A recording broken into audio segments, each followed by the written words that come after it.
Shut Off That Noise is generously sponsored by Stephen Dearlove, financial advisor at Investors Group Canada. It registers as solid, Captain. Or an incredibly powerful force field. But if we collide with either, it could be very... Shut off that damn noise! Shut off that damn noise indeed. Well, welcome back again, folks. I'm Craig Riddock, your host, and this is Shut Off That Noise. It's been a long time, yes. Well, I mean, I've been out in a very noisy adventure myself. I got a job at an electric guitar store at one of Canada's leading music retailers.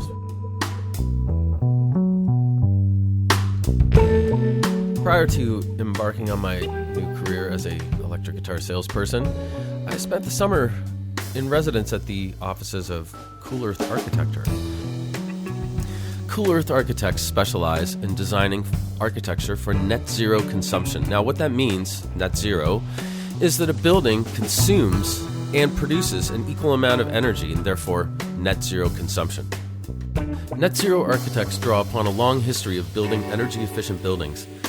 They make use of materials and solutions that have been around for decades, but it's just a matter of putting those pieces together with the goal in mind of reducing overall carbon emissions. It's thinking for the far future. Net zero is for the environment, really, and for your grandchildren. It's a long-term investment with long-term benefits and savings. One sunny September afternoon, I was lucky enough to assemble the complete team. Architect Sheena Sharp and her group at Cool Earth Architects spoke with me about net zero design. Sheena Sharp, principal. Jeff Christou, intern architect. Herman Weissman, intern architect and building science. Colleen White, architectural assistant. Okay, I'm going to start with just asking maybe one of you to just give our listeners a bit of a framework of what exactly is net zero architecture, if you could just quickly define it. Jeff. Net zero architecture means, well, there's different longer versions of it, but net zero commonly means net zero energy, which means that the building is generating as much energy as it is using. Okay, and that term has come about, I think, pretty much since the 90s, I think. I think prior to that would have been green architecture, and there was also talk about passive design. Could you maybe clarify the differences or the commonalities of those terms? Yeah, I think it's come recently, and I think it's evolving more towards zero carbon. That's really what it is. Okay. But in order to get to zero carbon, you essentially have to make as much clean energy as you use, and that means you can't burn gas because you cannot release gas into the atmosphere. There's no way to get it back out, right? Okay. So we're essentially having no impact on the grid by making as much clean energy as we use. I was part of that generation who got educated in the 70s and early 80s, and that was the initial oil crisis. So we were all educated with like the Saskatchewan Conservation House, Harold Orr, which is the first passive house really in the world. Mm-hmm. And that was just next door in Saskatchewan. Obviously, I went to school in Manitoba. And so when we were released on the world with all of these skills, I studied Ed Mesria and passive solar architecture. Like, we were ready to go, right? And the world said, oh, no, been there, done that. We're not doing that anymore. Burn, baby, burn. And so that's kind of like my generation of architects. And we've always sort of felt that this was a good idea. And its time has come again. Okay. And so I was kind of pushed into this by one of my business partners. I'd always tried to do this, but not focused on it. And I think when you focus on it, you can do a much better job. I see. Okay. So that when we started to do that, I think we're really able to sharpen our skills in this area, able to bring really focused information to our clients. And I think it also, in today's marketing environment, like, being a specialist actually helps. So. I see. Okay. And Jeff, how did you come to Cool Earth and to net zero architecture yourself? What's the story behind that? I started as an intern. How long ago? A long time ago. 8 years ago on a co-op, and then I went back to school, went on some adventures, and then came back. And Sheena's been very supportive the whole time. But I think that one reason I stay with Cool Earth is that ethos that Sheena talked about, and how actually rare it is in the city. Like, there's maybe 4,000 architects, and there's very few firms that are practicing that have that sort of mission. And the more I learn, the more it makes sense that this is what we need to be doing. And we're trying to bring in different elements. Like, Herman brings in the passive house design aspect, and Colleen has the lead aspect, and I'm trying to bring in more the ecological design and the permaculture aspect, but Sheena forms like the overarching vision for it. So okay. And Colleen, so what's your history with architecture, and how did you find your way to net zero design? I studied in the UK, and then I came to Canada after working there for a few years in London. And when I initially came, I worked for a very sort of high-end design firm, which wasn't really what I wanted to do at all. And then I searched around a bit more for something that was more in keeping with what I had studied, which was sort of, environmentally friendly design type approach. I found here, and then applied here. And Herman, your education has been in architecture and building science. In studying building science, how did you find your way to net zero design? So I decided to study building science because I was also working for architecture firms, and I was never satisfied with the amount of sustainability that it was involved in the design, or when it was involved, it was very little. So I decided to get deeper into what's the envelope or the details of the walls and the assemblies, and that's like a specific part that is very important for the overall idea of going or reducing the energy use, and also increasing the comfort of the spaces. So I did study building science, and then when I went back to work, I realized that I wanted to integrate that building science within the architecture. Okay. And net zero, it's a way of doing it. Okay, now imagine the projects that you guys get involved in. Your clients range from first-time home buyers, people who are building a new custom home perhaps, or retrofitting an existing home that they've purchased, right up to developers of subdivisions, apartment, condos, residential, commercial. In any of those cases, is it a hard sell to attract a customer to adopting a net zero agenda for their home, whether it be a new build or a retrofit? It's an impossible sell. Therefore, you have to figure out how to make yourself discoverable by the true believers. Okay. And if you can do that and build a business, we end up having to try to do business cases, we explain things, we do pro formas, we go after green grants for our clients. Like, we're trying to get there, but the world is not yet there. So it's hard to reinvent the financial system from inside an architecture firm. Okay. yeah. So you find the true believers. They're willing to pay a bit, like to pay for that extra trouble. Okay. Not necessarily us, but I mean they're willing to. They know that the world will not just welcome them with open arms when they bring their greenhouse. Like TD Bank even rejected one of our projects because they didn't understand the system, the wall system. And this was a green mortgage, right? Okay. So, they know it will be more difficult. They're willing to address those hurdles because they're like already there. If you're the thinking on a 5-year payoff is what got us into the climate crisis, and like we need to think on a longer term basis. Yeah. If someone comes in and says, "What does it cost?" as one of their first questions, we're not going to work with them because that's not the process, and that's not the way of thinking that's going to result in sustainable architecture. Because what does it cost if you can't even use your house because it's so uncomfortable? Or what does it cost if your house is, and the residential homes in Ontario are among the most heaviest producers of greenhouse gas emissions from the operating. So those 3,000, 5,000 square foot homes that are being built with multiple furnaces, those people are locking themselves into paying a lot of money with fossil fuel based energy, and they're contributing a huge amount. Like, it's not just money they're spending, it's carbon emissions. I see. So the people that find us want it. They're people that want comfortable homes. They want to do their part for the climate, and also they are attracted to like our design vision and our process. So it's a long-term vision, and it's also a long-term investment on the part of. But it's the an buyer. instant payoff, and it's continuous throughout the duration. Because as Herman was talking about the envelope, when you invest in the envelope as a high-quality envelope from the beginning, day one you enter that house, your house is comfortable. It's quieter. Your kids don't need to wear socks. So day one to day 50,000. That house is comfortable and pays off. So that's a payoff. That's instant and that's passive design, right? I see.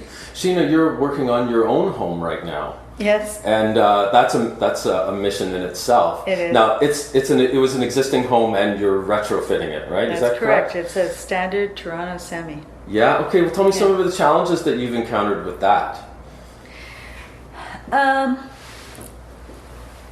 And I'm not sure that they were that there were serious challenges. All of the things that we did are standard materials, standard approach, more insulation that would normally been put, better windows, much better detailing, airtightness. But it's just a matter of really understanding the building form. There's 174,000 of these guys in Toronto. So, and they're all built in a similar manner. Each one has their own little differences in setbacks and things, but they're built in a similar manner. So, I don't think it was. There weren't any significant technical challenges. Okay. It's a matter of making. You have a decision tree. Which road is best for my objectives and for hitting zero carbon. So.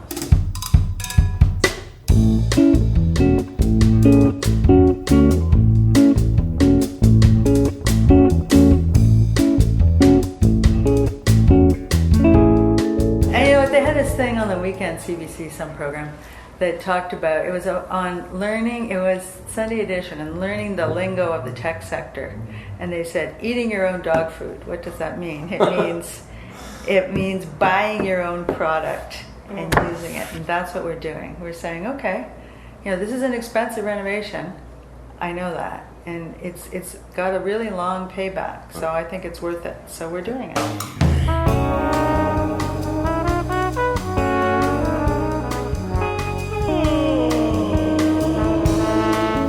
And after the break, we'll return with Sheena Sharp and her team at Cool Earth Architects.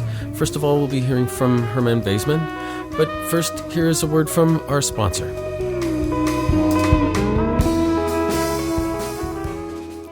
Steve, I understand you want to help first-time homebuyers get into that first home sooner, and you have some financial planning strategies to share with us in order to achieve it. I do. Let's face it, it's a challenging marketplace out there, and first-time homebuyers need every tool at their disposal. For instance, do you think it's possible to save $25,000 in 2/3 of the time it normally would? No. Why not? Well, it sounds too good to be true. Believe it or not, it's actually possible, and it's got nothing to do with getting into risky investments. In fact, what you invest in has little to do with achieving this goal. Seriously? Seriously. So how does it work? If you work, you earn an income, right? Yeah. And you pay tax on that income, correct? Well, I try not to, but yes. Of course. So how about if I told you that you could leverage your taxes? Okay. There's a very simple financial planning strategy out there that your bank will never share with you that will actually achieve your goal much sooner, but you need to be disciplined about it, and you need someone like me to manage it for you. Okay, so what is it? Well, unfortunately, we don't have enough time in this short segment for me to get into any detail. So instead, I thought I'd give a seminar for all your listeners who are first-time buyers out there where I can get into the nitty-gritties. The good thing is I can actually tailor the seminar to the audience, kind of make it live, so to speak. So if any of your listeners are interested, all they have to do is RSVP to me in order to attend. The skeptic in me still says this is too good to be true. I understand that, of course. I mean, it does sound too good to be true in some ways, but it's not. Most people are unaware of the hundreds of different strategies we use in the financial planning world to help people achieve their goals. This just happens to be one of them. We have a fundamentally different approach at Investors Group, and I would love to tell you all about it at my next seminar. I'm Steve Dearlove, financial advisor at Investors Group, and want to help you get into that home much sooner.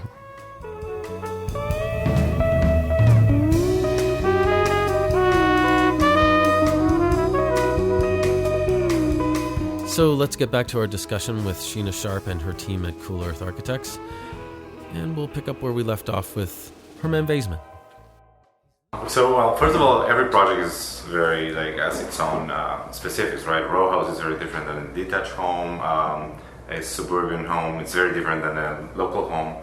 And there's the program of the client. Some clients want open concept, some clients are just 2, some clients are 6, plus dog and cat.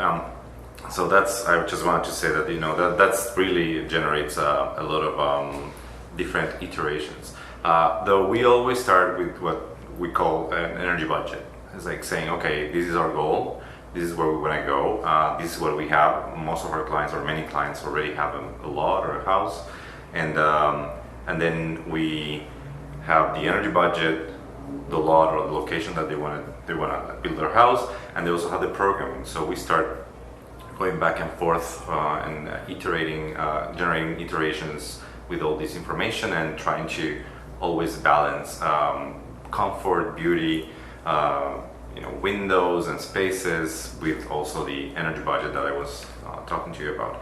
And then specific for net zero, you want to have the energy budget, and that's highly related to the amount of energy you can generate.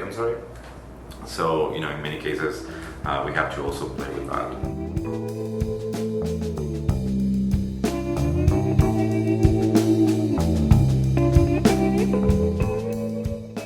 So there are multiple products that you can use. Just talking about the windows, you have multiple type of windows. We certainly want to maximize the energy performance, so we are always looking for components that are that have good thermal resistance, that they insulate the house as much as you can. Specific products. I was talking. So there are some products that actually are kind of coming back. Or there are really traditional products that are, there are many trends, but for example, plaster or clay, those are products that, those are traditional ways of building or providing interior finishes that are very helpful for the health of the assembly. You do have now, for example, rock wool, which is a mineral wool. It's a rock that is processed, and it's very good because it allows vapor to flow. So if you have some moisture trap, depending on the location of the wall, it provides a way of releasing that moisture. You can use rock, that example as something to inspire your design. No, I don't think so. But for example, something that would inspire me that we were not able to use was, for example, hempcrete. Yeah, it's something that Colleen is actually going to take a course now, and it's very developed in Europe, and it's a byproduct of the hemp. Okay. It's what's left over, and you mix with some clay and lime. Yeah. So you can generate, and it's very good. Has a good thermal value, or thermal resistance value. Yeah. So that's a product that is kind of an old product that can be used for a healthy assembly. Yeah. Part of it is a lot of the tech. Sheena was saying the Saskatchewan Conservation House was developed in the 70s. 70s, yeah. And the technology that we need to build net zero homes has been around since then. So there is not there's this techno utopia vision that many people are pronouncing and the government is fully supporting, but in fact the problem for 40 years or 60, 50 years at this point is conceptual. It's people's ideas. Mm-hmm. They don't care. Yeah. It's what the norm is, and the industry slowly moves, and you can't blame it. Your house is the most expensive asset you'll have, so people are conservative. But for example, I've had arguments with contractors who don't feel the basement should be insulated. I've never done that before, they say, right? When you insulate a basement, it feels just like upstairs. In Canada, we're just used to basements that are like dank little the walls are cold, so the humidity in the air condenses on them. So you go down there and everything feels damp and kind of like, dark. And well, if you insulated the thing, it would feel like the space upstairs. And it does feel like the space upstairs. One of my favorite quotes from one of our clients, they had a little boy, they had a house that was existing and that had a little boy, and they moved out, we knocked down the house, built a new house, they moved back in. And his mother said, he used to be afraid to go into the basement, and now he's no longer afraid. And he says, because there's no monsters down there anymore. We designed monster-free basements, yay! But that's not like there are no new materials involved in this, right? Right. It was just using the materials properly, understanding that if you do this, you will get this result.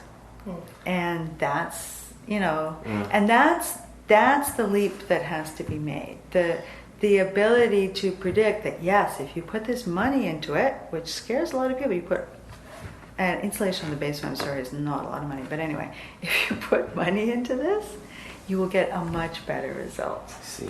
And that's, people have to have confidence that will happen. There are very little things that it's a matter of how do you allocate money. For example, air control is very important.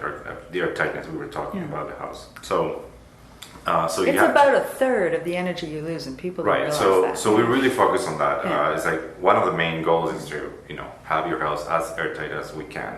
So for that, you need to if you're using as an air control layer the plywood or plywood layer, you need to take in between them, because each plywood you're going to have a lot of seams. So there are some decisions, and there's new technology, or there are new air tapes that are capable of lasting for 40 years, and with a swing temperature between 40 plus to minus 20, and they will not peel off. So once you enclose the house, you will never reach to that control layer, or air control layer. So we do push our clients to spend more money on those type of tapes, because at the beginning we'll be fine, but after 2-3 years, regular red tape will be peeling off, so you're going to have some leakage there. So there are some components. Windows, certainly we want to have triple pane windows, and we don't like aluminum frame because it's highly conductive, or at least the structure to be aluminum. It can be cladded, but we were talking about fiberglass, how technology of fiberglass is allowing to have a structural fiberglass highly with a good thermal resistance. You end up doing things more like inspired. It's like spend your windows wisely, right? Because the crappiest wall, like a concrete block with 2 inches of rigid insulation glued to one side, that's like an R8, and it's cheap. And the best window as a total assembly is like an R6, right? Okay. And so you're always going to lose more heat from the windows. And so spend it wisely. Like, you only want to lose so much heat. Figure out where your views are. Use the window that you need. Frame them. Use that as almost like a design inspiration, if you will.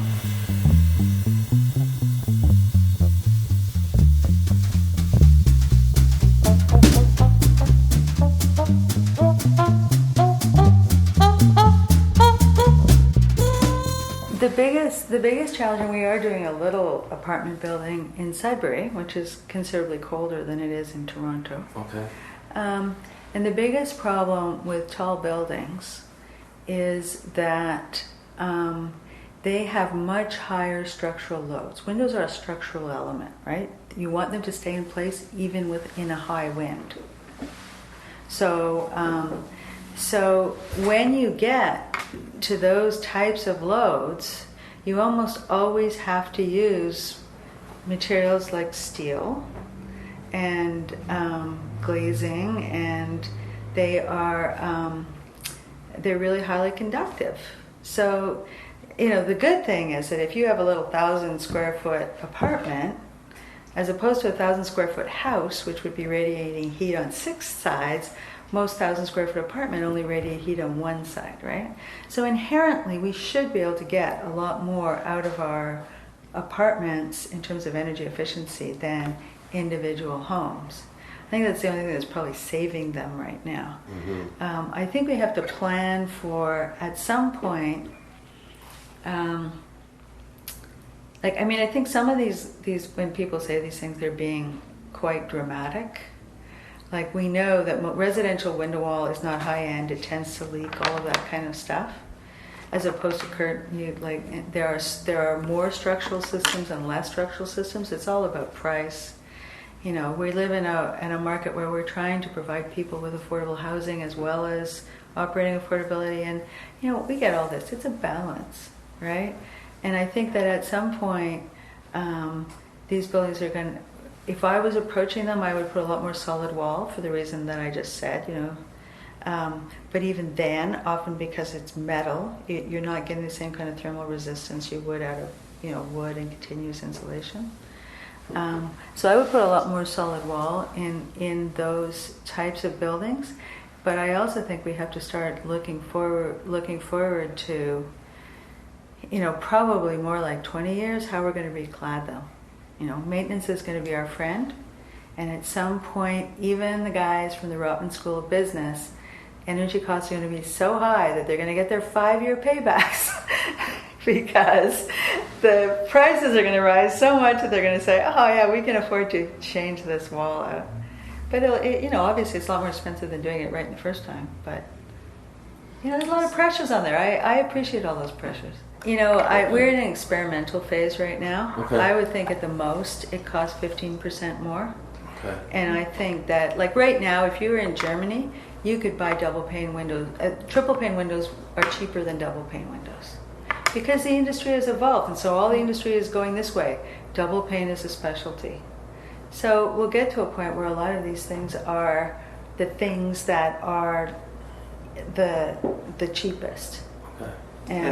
And Ontario Building Code, which governs all the minimum safe requirements for buildings in Ontario, is rapidly, as fast as the building code can change, is rapidly becoming more stringent environmentally. So the amount of insulation, the quality of the windows, the minimization of thermal bridges, all these things are being incorporated into the building codes. So the question of becoming net zero becomes one of the difference between meeting the minimum building codes and then the premium for being a net zero house. So it's not, if you're doing a renovation of your house, it is going to need more insulation than it would have 2 years ago, substantially more, and that's the law. But if you want to become net zero, that's where that premium is of 10 to 15%. But you know, it's all relative, and as her man pointed out, there's so many variables that each client brings to the table that it's hard to really give any exact figure. But just to say that your buildings will need to be more sustainable by law anyways. Yes. Yeah, because it's an equilibrium, right? So what Jeff is saying is that we're really responding to regulation. Mm-hmm. And we won't start seeing this for the next 2 years. Building change happens slowly, and we just got some of these code changes in at the beginning of this year. So all of the towers that are on the books that you won't see for another 18 months to 2 years, they are starting to have to meet those codes.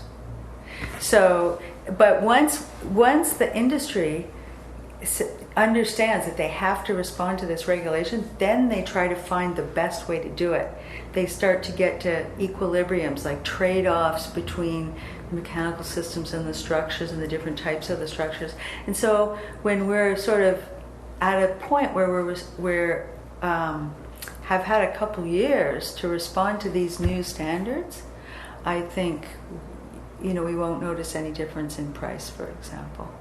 But that's what it takes. It takes the standard coming down so that it's not just the true believers, it's everybody has to do this minimum.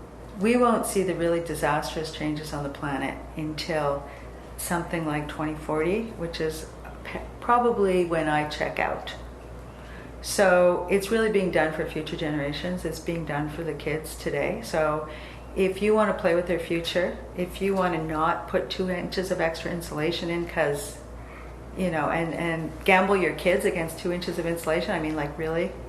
Really? You want to gamble your kids against a bigger car when a smaller car uses even if you're going to go with an internal combustion engine, you buy a car half the size, you give up half the GHGs, and then turn to electric the next round. Like, you're gambling on your kid's future on a car that's like slightly bigger.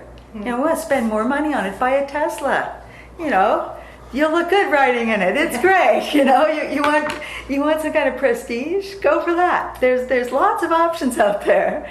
But do you really want to gamble with your children's future for 4 inches of insulation? Do you really want to do that?